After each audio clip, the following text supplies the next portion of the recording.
fotosintesis. Nah, selanjutnya ini adalah perbedaan antara akar dikotil dan akar monokotil.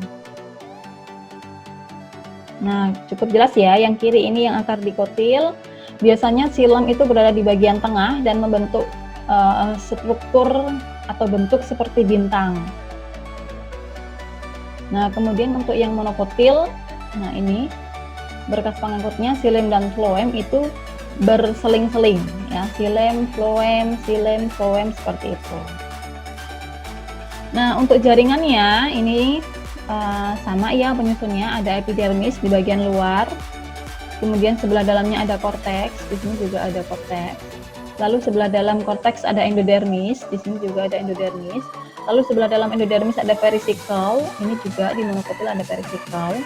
Kemudian ini ada floem, di sini juga ada floem, ada xilem di dikotil, di monokotil juga ada xilem.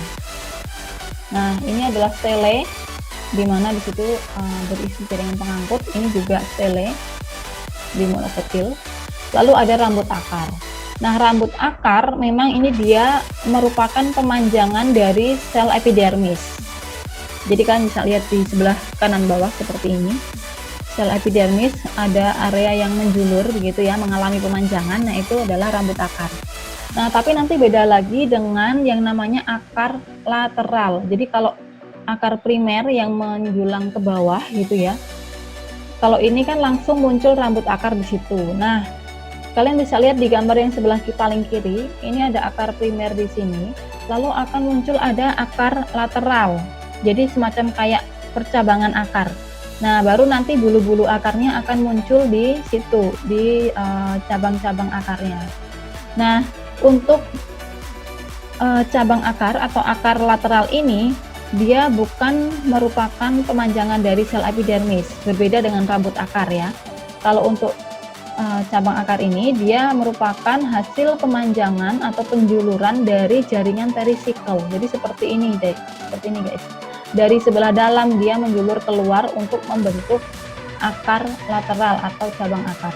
Berasal dari jaringan perisikal. Nah, perisikal itu posisinya di sebelah sini, ini letaknya. Kelihatan kan? Kemudian ini tadi kita bisa melihat ya jaringan epidermis di sebelah luar ya guys, yang tentu fungsinya sama sih untuk pelindung.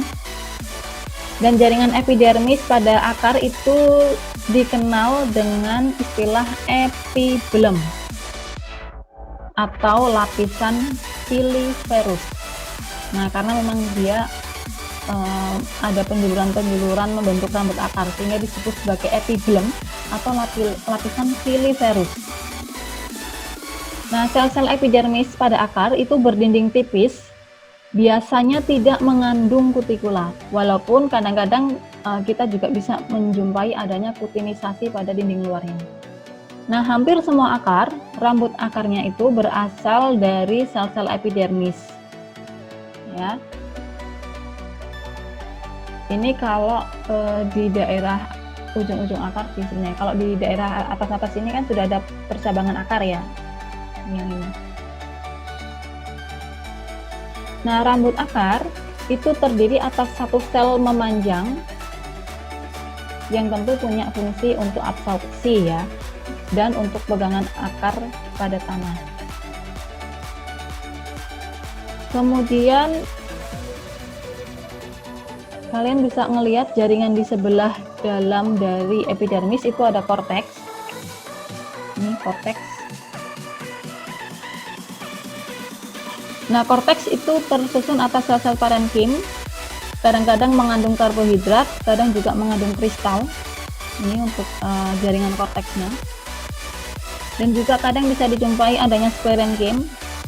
Biasanya kalau lapisan squarenkim itu dijumpai umumnya pada akar tumbuhan monokotil. Bisa juga ditemukan kolenkim pada jaringan korteks. Nah, lapisan terluar dari korteks yang sebelah sini, ini akan berdiferensiasi, tapi kadang-kadang sih ya, kadang berdiferensiasi menjadi lapisan eksodermis yang dinding selnya mengalami penebalan zat suberin. Ini yang korteks bagian luarnya. Sementara lapisan terdalam dari korteks itu biasanya akan berdiferensiasi menjadi jaringan endodermis. Nah, jaringan endodermis inilah di situ nanti yang bisa kita temui adanya pita Kaspari. Nah, kita lihat untuk yang endodermis nih, yang sebelah ini ya, sebelah dalam dari korteks, lapisan paling dalam dari korteks. Endodermis tersusun oleh satu lapis sel yang memang ini berbeda secara fisiologis, struktur, dan fungsi dengan lapisan sel-sel di sekitarnya. Nah, berdasarkan perkembangan dinding sel endodermis ini, itu nanti akan dibedakan menjadi beberapa. Yang pertama adalah endodermis primer, kemudian endodermis sekunder, dan endodermis tersier. Nah, kalau endodermis primer itu dia akan mengalami penebalan berupa titik-titik Kaspari dari suberin dan putin. Sementara endodermis sekunder itu dia mengalami penebalan berupa pita Kaspari dari zat lignin. Nah, untuk endodermis yang tersier itu apabila si dinding endodermis ini mengalami penebalan membentuk huruf U yang mengandung lapisan suberin dan selulosa pada dinding labialnya dan tangensial bagian dalam ya. Nah, ini kalian bisa lihat sebelah kanan. Ini adalah sel endodermis yang di sana sudah terbentuk pita Kaspari ya, atau Kasparian strip. Nah, fungsi dari pita Kaspari itu sendiri sebenarnya untuk mengarahkan air-air yang diserap oleh akar, yang masuk ke sel-sel akar, kemudian masuk ke sel, mau masuk ke sel xilem kan, air-air yang masuk ke rambut-rambut akar itu sebenarnya diarahkan untuk masuk ke xilem ya, sehingga bisa diangkut ke atas gitu, ke daun. Nah, si pita Kaspari ini dia mengarahkan air yang mengalir masuk tadi untuk bisa masuk ke xilem, terutama air-air yang melewati dinding sel. Jadi kalian bisa ngelihat di sini, yang sebelah kanan atas nih guys, itu adalah jalur ketika si air dari lingkungan gitu ya, masuk ke rambut akar, ke bagian sitoplasma. Jadi ketika air masuk ke bagian sitoplasma, maka dia akan diteruskan ke sel epidermis, ke sel korteks gitu ya, ke sitoplasmanya. Jadi langsung dia masuk ke sitoplasma epidermis, korteks, kemudian masuk ke sitoplasmanya si xilem. Nah, dari situ nanti air ini bisa diangkut ke atas menuju ke daun. Tapi kalau gambar yang kiri nih, kiri yang bawahnya, yang sebelah kiri, air masuknya tidak ke sitoplasma tetapi ke dinding sel. Sehingga air yang masuk ke dinding sel ini dia akan terus dilanjutkan ke sel epidermis, ke sel korteks gitu ya, ke sel-sel sebelah dalamnya, tapi melalui dinding selnya.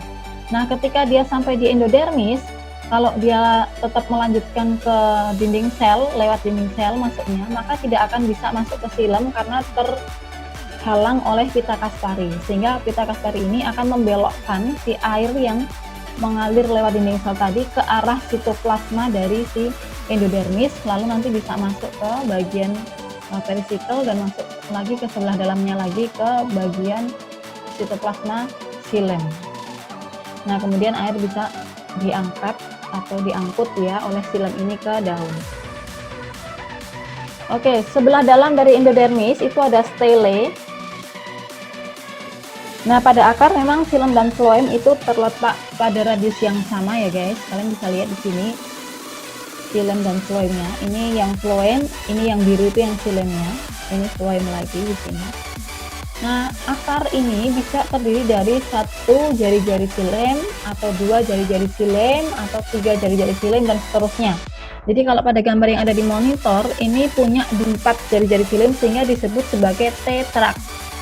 Jadi kalau satu itu monak, 2 diak, 3 triak, 4 tetrak gitu ya, dan seterusnya. Tergantung dari jumlah jari-jari xilem-nya.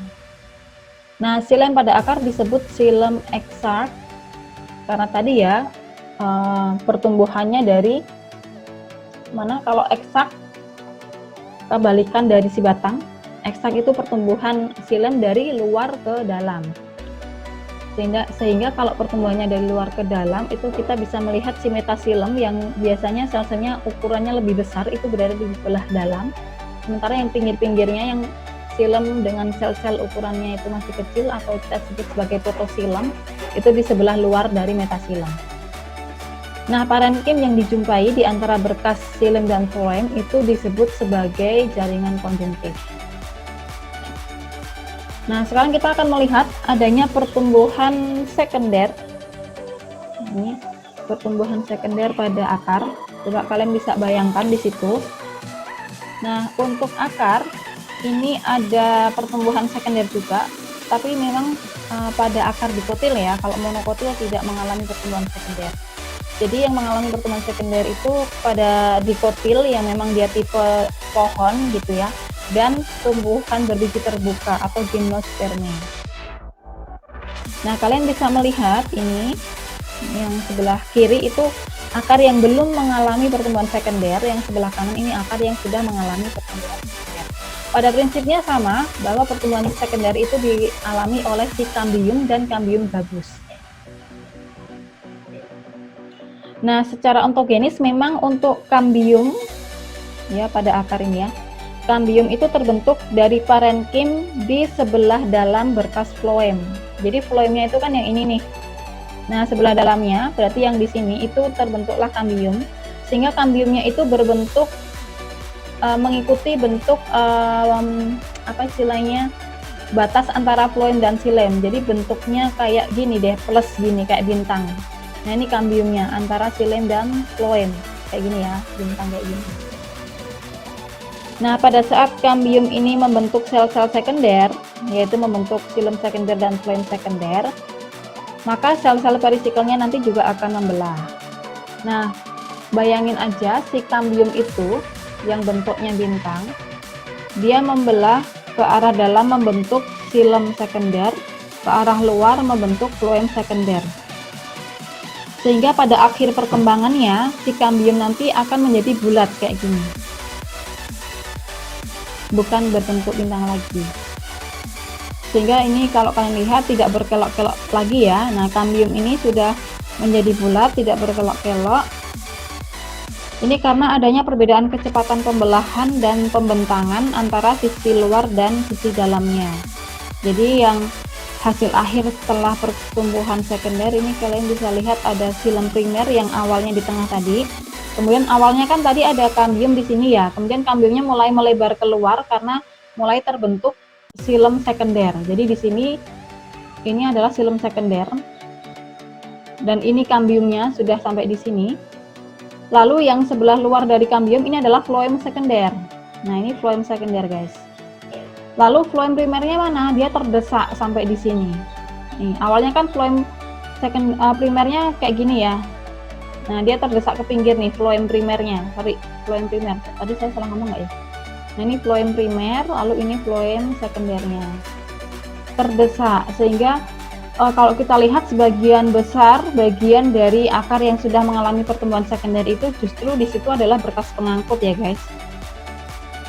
Nah, kemudian setelah si kambium ini melakukan perkembangan, maka terbentuklah kambium gabus di bagian korteks sebelah dalam endodermis. Nah, kambium gabus ini juga akan sama seperti pada batang. Dia akan membentuk jaringan gabus ke arah luar, sehingga nanti di bagian luar dari endodermis dan korteks, jadi kalian bisa bayangin di sini awalnya ada korteks dan endodermis, ini kan terdesak keluar sehingga cuma tinggal sempit kayak gini, kecil. Bahkan justru di sebelah dalamnya nanti kan akan muncul kambium gabus ya, sehingga akan lebih terdesak keluar lagi ketika si kambium gabus itu mengalami pertumbuhan membentuk jaringan gabus. Nah, ketika jaringan gabus itu sudah terbentuk, maka endodermis dan korteks itu berada di paling luar, sisi paling luar, sehingga tidak lagi memperoleh sumber energi dari si tanaman, sehingga jaringan endodermis dan korteks ini nanti akan terkelupas.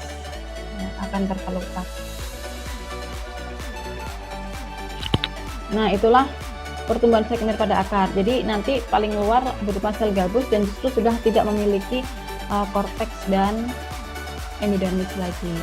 Nah, meskipun sel gabus ini tidak permeable terhadap air, tetapi air masih bisa masuk ke dalam akar melalui retakan dan juga melalui lentisel yang akan terbentuk pada pada jaringan gabus itu.